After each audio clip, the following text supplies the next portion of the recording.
Hi everybody, thank you very much to Saskia and to the staff of the Boijmans for inviting me to speak today. It's a bit daunting to be speaking with the rest of the amazing speakers, but I'll give it a go. So for the next 30 minutes or so, I'm going to discuss Gabrielle Keiller, her collection in terms of its key influences and distinguishing features, and the way in which it was informed and her motivations behind collecting it. So I'll also kind of focus a little bit on her relationship with the Scottish National Gallery of Modern Art, which led to the inclusion of works from her collection in the extraordinary current exhibition, Mad About Surrealism. I'm really indebted to the writings of the contributors to the catalogue for this exhibition and to the generosity of my colleagues, who readily shared their knowledge and anecdotes about Keiller and her collection with me, especially to Keith Hartley, curator of the Edinburgh leg of this touring exhibition, who knew Keiller personally from the time she occupied an advisory position on our acquisitions committee of the Scottish National Gallery of Modern Art between 1978 and 1985. I speak today from my position as curatorial assistant on the first leg of the show, which I worked alongside Keith and colleagues from the Hamburger Kunsthalle and the Boijmans Museum on planning an installation of this show in Edinburgh last summer. It's really amazing to be able to see it again today and how different everything looks. It's great. So I'll begin with a brief overview of the collection and go on to discuss the different influences and key individuals and experiences that shaped her collection, looking at a selection of important artworks and items from her library and archive as I do this. In comparison to many collectors, Keiller actually owned a relatively small quantity of artworks, but the works she did collect tend to be significant ones, such as these works here by Francis Piccabia's Girl Born Without a Mother from about 1916 to 17, and Hannah Hirsch's photo montage work from 1929 from the collection from the Ethnographic Museum. Also quite well-known works in the collection are Max Ernst showing a young girl the head of his father by Max Ernst, and René Magritte's Representation from 1937. So this is his only painting with a specially shaped canvas, and it looks really amazing upstairs. Actually, it's presented, as you'll see, as a kind of object on a plinth, and you can see the back and the front, which is really a nice touch. So while her collection includes key works by Marcel Duchamp, Ernst, Hirsch, Magritte, Piccabia, and Man Ray, among others, the aspect is really most renowned for is the holdings of rare archive and library items, which include an original script by Salvador Dali for an unrealized film about surrealism. So you'll see some extracts, and it's on display upstairs as well. So it has 13 typed pages in total, and kind of annotations and drawings in the margins. So it was kind of supposed to be, like a documentary about surrealism, and the episodes were planned to include recitals of the key definitions of surrealism, such as surrealism can be practiced by everyone. And it references Freud's theories of the unconscious and the pleasure principle as well with the illustrations. So the archive also contains a series of fiery correspondence between André Breton and Dali in the 1930s, which documents Dali's expulsion from and subsequent reconciliation with the Surrealist group. And an extensive collection of Dada and Surrealist reviews, which record the movement through the publishing and promoting activities of those involved. So her collection of reviews, seen here installed in Surreal Encounters in Edinburgh, such as 291, The Blind Man, La Révolution Surréaliste, and Littérature, is extremely rare in the UK. So as well as collecting retrospectively, Keiller continuously supported and collected the work of living artists in Britain, such as Richard Long, Edoardo Paolozzi, and Ian Hamilton Finlay. And that's kind of key as well to the way in which she collected the work. So the strength of the archive and library holdings within her collection demonstrates Keiller's interest in the private and documentary side of Dada and Surrealism. She was profoundly aware of the fact that these movements should be understood, or should not be understood, as they often are, for the output of painters and sculptors alone, but as protean, multidisciplinary, multiform activities that were in radical dialogue with the socio-political events of the first half of the 20th century. For Keiller, that those aspects of the movement were preserved with the possibility to be read alongside and to contextualize the other objects in her collection was really vital. The bequest of her entire collection to the Scottish National Gallery of Modern Art in 1995, where it joined the archive and library of Roland Penrose and many works from his collection, augmented the reputation of the gallery as an internationally regarded institution for the study of Dada and Surrealism. So, who was Gabrielle Keiller, and how did she come to amass this body of art and archive material? So, Gabrielle Ritchie was born in East Lothian in Scotland in 1908. Her parents were actually on a golfing holiday there at the time. Her family were from Rutland in England, and that's where she grew up. And incidentally, Edward James was also born during his parents' golfing trip nearby in East Lothian a year before that. So maybe there's some kind of connection between that and collecting surrealism. So yeah, Keiller went on to become a golfing champion actually later in life. So her birthplace seems to have kind of been premonitory in some way. Her golfing career was put on hold during the Second World War when she drove for the auxiliary ambulance service in London, as she's pictured here on the right. But she resumed golfing afterwards and went on to have some quite big wins in Luxembourg, Switzerland, and Monaco. So in 1995, she gave up golf completely, and from that point on began to concentrate her energies on archaeology and collecting art.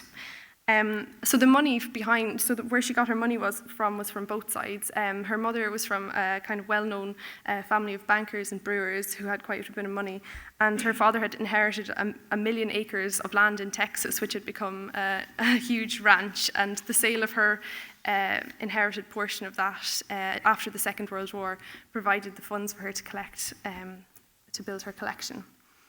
So she was married 3 times, and her last husband, Alexander Keiller, whom she married in 1951, is the one whose name she kept with her. The 2 previous marriages had been brief, and she had 1 son from her first marriage. Alexander Keiller was heir to the Scottish fruit preserves dynasty, Keiller and Sons, and Gabrielle would sign letters to her close friends with an M inside of a Q to signify Marmalade Queen, after the Keiller Company's best-known product. Together, they bought Telegraph Cottage in 1953, a large house on the outskirts of London, which had once been the residence of General Eisenhower during the war. Just a random fact, Rona. So this is an image of the interior of the house, and it was called a cottage, but I think that's a bit of a stretch of the word cottage. It was huge. And she had also her garden. She had an extensive garden where she had various artworks on display. This is one that Richard Long made especially for the garden in 1981. And also the garden was populated by various Paolozzi sculptures. Alexander Keiller was a well-known archaeologist, and he was associated with the excavation and restoration of Avebury stone circles in the south of England in the 1930s, which he funded completely himself. So that's Alexander Keiller in the front centre there with his excavation team. So what's quite interesting about, I was reading a bit about these stones and his work on resurrecting them, and I found out that they were actually ignited a good bit of interest with the British artists associated with surrealism, Paul Nash, and also Eileen Agar. And so Nash had visited Avebury both before and after Keiller's restoration, and that's just some photographs of the stones at Avebury. They're kind of quite unusual and huge. And this is Paul Nash leaning against one of the stones on the left, and then a photograph that he took of the stones on the right. He was just really, really interested in the kind of their presence, really.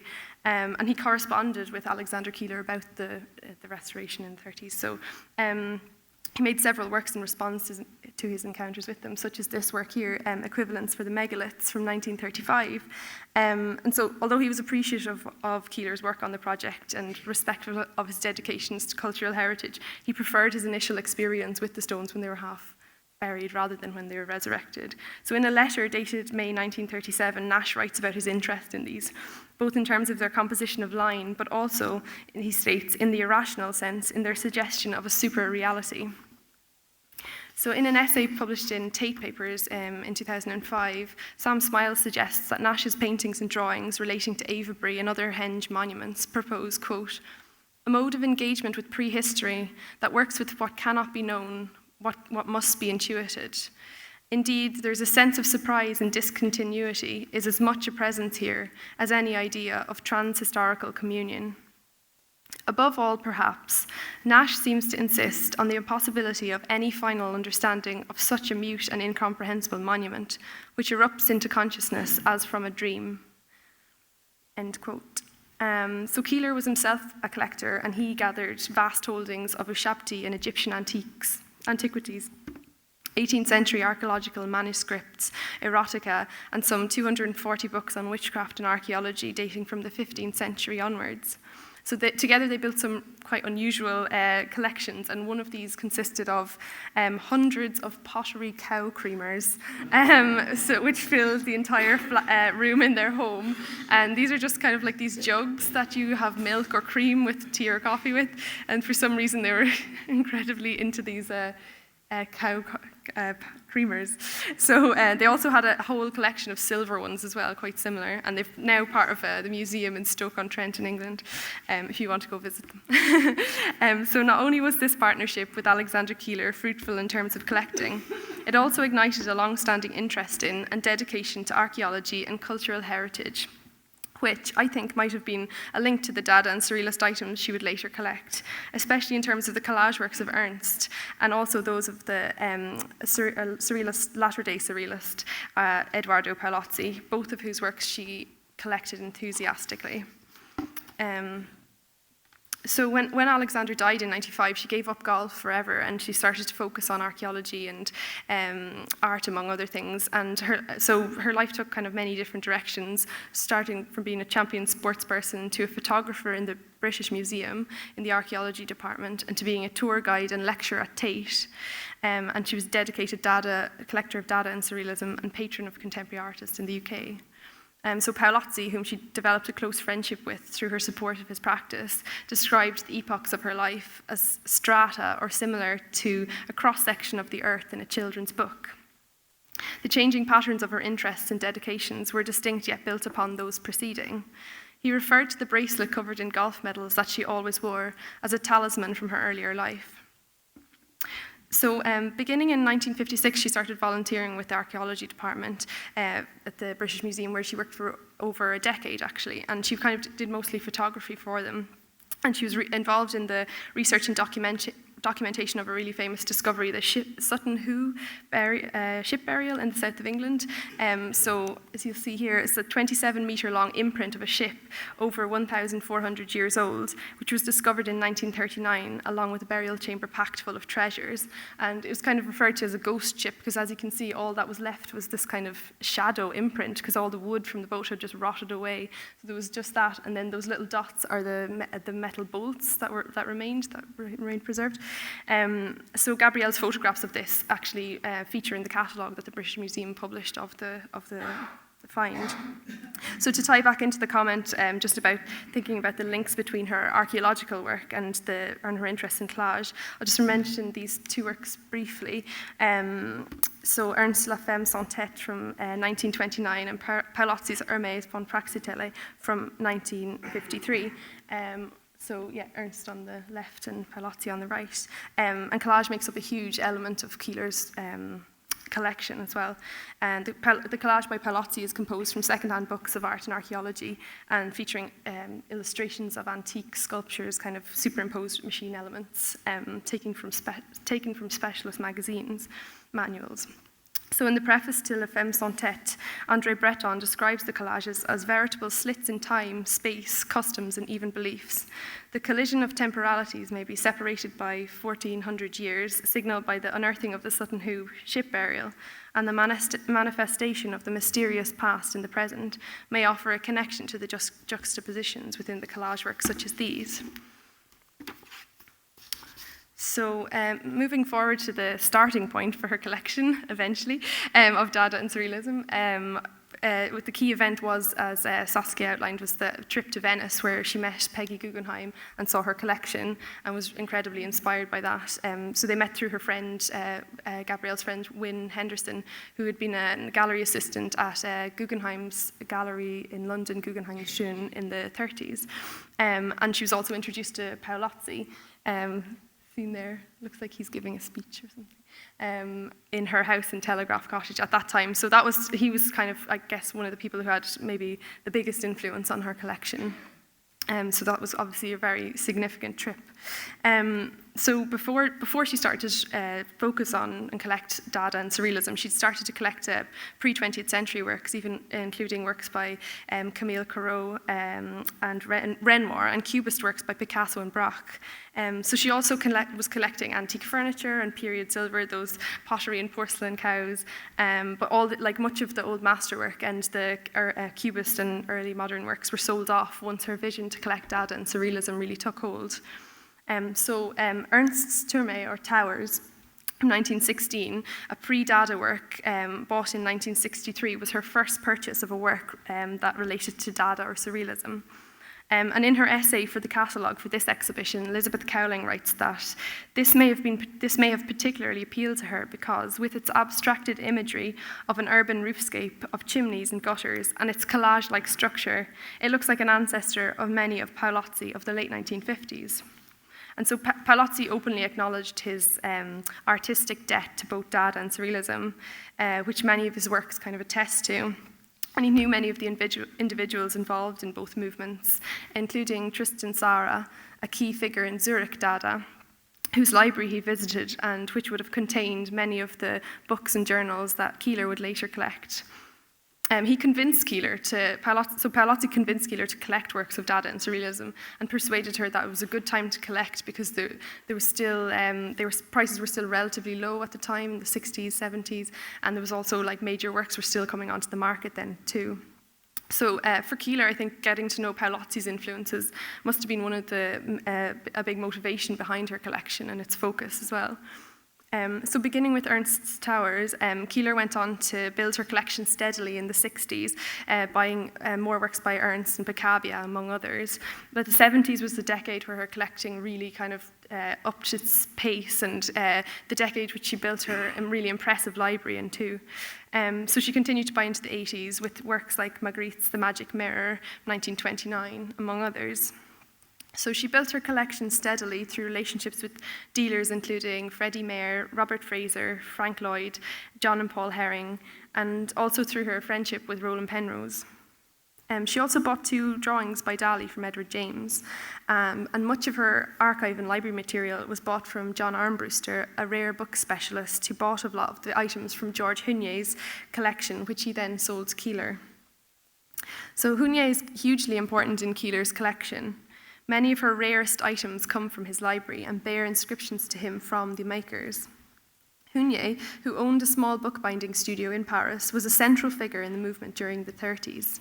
He was a close friend of Duchamp, and the editions of Duchamp's Box in a Suitcase and The Bride Stripped Bare by Her Bachelors Even, the Green Box, in our collection, both bear special dedications to him.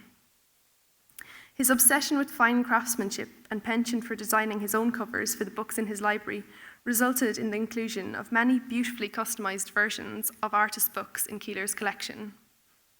For example, with his copy of Le Fou au Coul, translated as Fire in the Arse, 1943, this book includes etchings by Oscar Dominguez depicting people having sex which overlay Hugnier's text, an emblematic example of surrealist erotica and their love for the union of image and text on the page. Hugnier bound it in cream-coloured leather with specially made decalcomania end papers, set inside a folder lined in mushroom-coloured suede, enclosed further by a hard leather trimmed slipcase, itself lined in a soft white material, so quite extensive customizing. So many books within Keiller's collection are deluxe editions, meaning often that they were printed on kind of expensive and handmade papers. So she met and became friends with Roland Penrose in the late 70s and bought several works from his collection, including this one by Alberto Giacometti, Disagreeable Object to be Thrown Away, from 1931, which is one of my favourite works in the exhibition. Which was produced shortly after he joined the Surrealist group. And in referring to the works that he made in the period, Giacometti wrote, "For some years I have only realized sculptures that have appeared to me in my mind in a finished state. I have reproduced them in 3 dimensions without changing anything, without asking myself what they mean." So Elizabeth Cowling, in her essay, Gabrielle Keiller Collects, names Duchamp's Box in a Suitcase as the one object that could be said to sum up Gabrielle Keiller's collection. The reasons she gives are that the work is a key link between the main strands of the collection. So in terms of the wide reach of its influence, it links Dada, Surrealism, and also the work of Paolozzi. She also states that Box in a Suitcase is representative of the particular character and scale of Keiller's collection, which was often made up of many items that are designed for the private collector particularly. These were often intimate in character, both in terms of their scale and also in terms of how they were intended to be engaged with. So Box in a Suitcase is really designed to be seen by just one or two people at a time. So the work itself is a kind of compact retrospective of miniatures of previous works made by Duchamp, all set within a suitcase. The leather case contains 69 miniature reproductions of the works.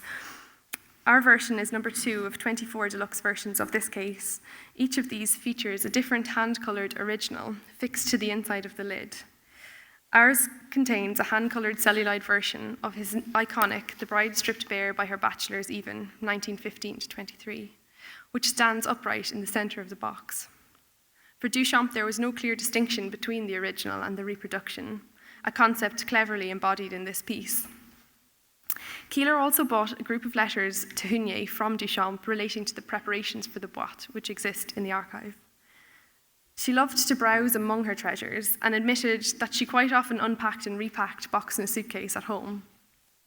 I was watching the film on our website of 2 conservators from the gallery as they open. So these are just stills from this kind of, I think, 4-minute long video where the conservators are opening it so slowly and meticulously and with the gloves and things like that.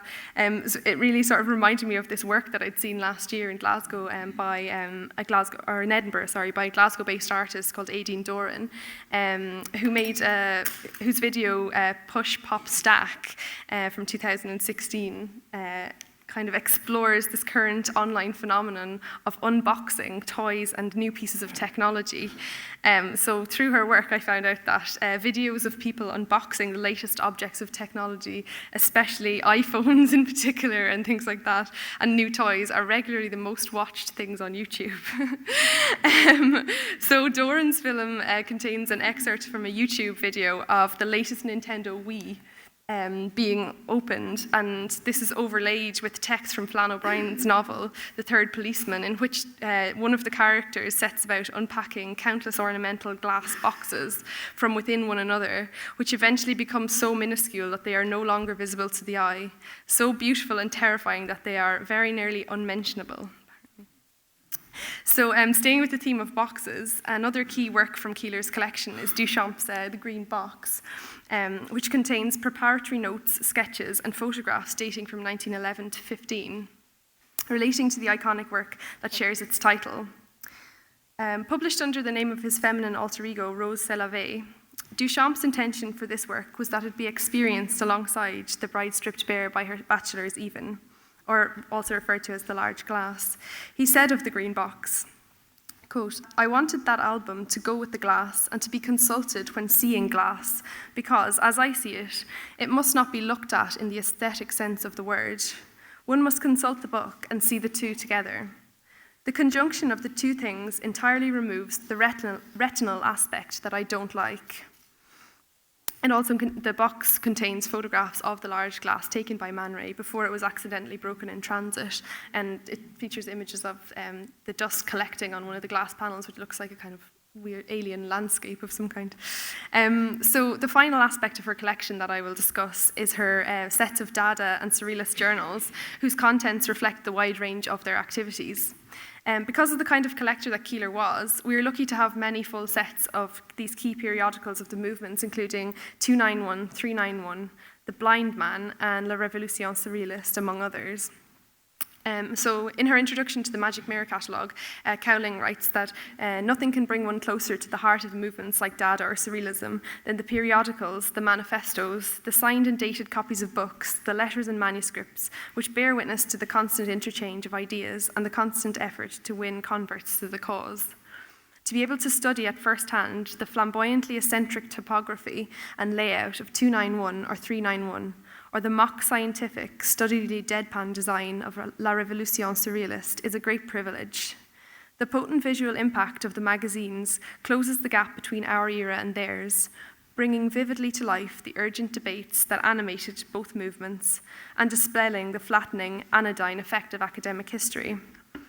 So the Magic Mirror, which is some photographs of it here actually showing Keiller's works. It was an exhibition organised by the Scottish National Gallery of Modern Art in 1988, and it was to showcase her collection, but it was anonymously showcased, so she was never mentioned. It was just a collector, private collector's collection, but the photographs are really amazing. I love this carpet in the foreground with the plants. I'm not really sure where that came from, but I think it looks really cool and contemporary. And that's how some of the publications were exhibited at the time. It kind of looks like they were scattered into the display case. So seeing her collection exhibited at the show really influenced Keiller's decision to bequeath her collection to the Gallery of Modern Art. And Richard Calva-Cressy, who was keeper of the gallery at the time of that show, was also influential in kind of persuading her that the donation of her collection to our gallery, to a still fairly young Gallery of Modern Art, which was opened in 1960, would make a significant difference to its development and its future. So 291 was a review published in New York during 1915 to 16, edited by Arthur Stieglitz. It set out to be an experimental journal dedicated to the most avant-garde tendencies in contemporary art. And Picabio was a regular contributor and published many of his early machine-inspired drawings within its pages. So his first machine-inspired painting, Girl Born Without a Mother, which was later owned by Keiller, appears in issue number 4. An iconic Dada work, the title of this painting seems to equate a steam locomotive with the daughter born without a mother, seemingly immaculately. He sort of painted the background in gold as a kind of reference and kind of mocking reference to Christian iconography as well. So 291 was also notably it was distinguished for its dynamic and experimental typography, which often conflated image and text. Another significant review in the collection is La Révolution Surréaliste, which was the official organ of the movement, edited by Breton from the 4th issue onwards. It ran from 1924 to 29 and bears witness to discussions in the group at the time. So appearance-wise, it was modelled on a scientific journal called La Nature, and it's kind of without any of the extreme typography experiments of the earlier Dada journals. So certainly Keiller was drawn to the anarchic wit and unexpectedness of Dada and Surrealism. She was only too aware that Dada and Surrealism were literary movements before they developed visually, and that the interdependence of word and image was central to their ethos. As well as through the various reviews, this relationship is demonstrated in Tristan Tzara and Jan Arp's 25 poems from 1918. In this book, Zara's poems deliberately confound and confuse, liberating words from their burden as the carriers of meaning in a rational sense, and presenting them as a force in their own right. His gesture here continues to carry weight, especially, I note, in practices of contemporary art writing. The second issue of one of my favourite contemporary journals, F.R. David, which is published by De Appel in Amsterdam, and focuses on the status of writing and contemporary art practice. The second issue is dedicated to the exploration of the relationships between image and text and refers to Dada. So the second issue is called Stuff and Nonsense. I can't actually get the journal because it's out of the second issue, you can't get it. So these are just other issues, front covers. But the second issue, which I'm speaking about, is called Stuff and Nonsense, and was published in 2008. And the editors used the issue to kind of protest against the perceived tyranny of communication demanded of writing and contemporary art practices.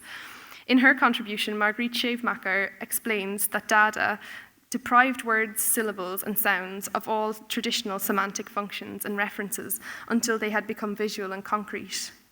This return to surface to the materiality of language was a deliberate introversion of the order of things that the Dadaists wished to provoke. And the editorial of Stuff and Nonsense poses a question of dreaming, which is, quote, "It is in the nature of things that they defy our control over their use in ways that words can only dream of. Which begs the question, do words dream of other uses? If they do, then surely art is there to help and set language free, even if only by way of poetry." So Keiller's impact on the collection of the Scottish National Gallery of Art goes beyond her important bequest to us. She was, as an advisor on the acquisitions committee between 78 and 85, she was really active in some of the key acquisitions of the gallery's purchases. So following her bequest of her works to the gallery after her death in 1995, a special library and display room in the gallery was engineered to house Keiller's library and also Penrose's library, and contents from Penrose's cabinet of curiosities, which can be seen there, kind of background. So the Keiller library is a kind of display space where we can show rare books and archive material in low lighting. And beyond that, just the room that you can see through the glass doors is a gallery dedicated to Roland Penrose and shows a changing display of surrealist works, which is pretty slim pickings at the moment because all the best ones are in Rotterdam. And also quite fittingly in the same building is a recreation of Paolozzi's studio and a gallery dedicated to him. I'd just like to finish by saying that Keiller's collecting practices, in particular her attention to the ephemera of the movements that her collection revolves around, continue to influence the collecting activities of the Gallery of Modern Art. So in 2016, we were awarded a grant from the Art Fund to begin a collection of performance art from scratch. The understanding that collecting is a practice of acquiring knowledge as well as objects has been thrown into sharp focus for us now as we think about ways of initiating and building such a collection in a way that feels relevant and adequately representative of such a multifaceted medium. So the domain of performance has, because of its ephemeral nature, has traditionally been the archive. So we must think about what it means for the boundaries between archive and collections to blur. Keiller's collection might offer an insight into an approach to collecting that deliberately sets out to gather, through various means, the ephemeral thoughts, processes, relationships, and negotiations, as well as the objects produced by artistic activity, and the way that she collected the past through the lens of her relationship with contemporary artists.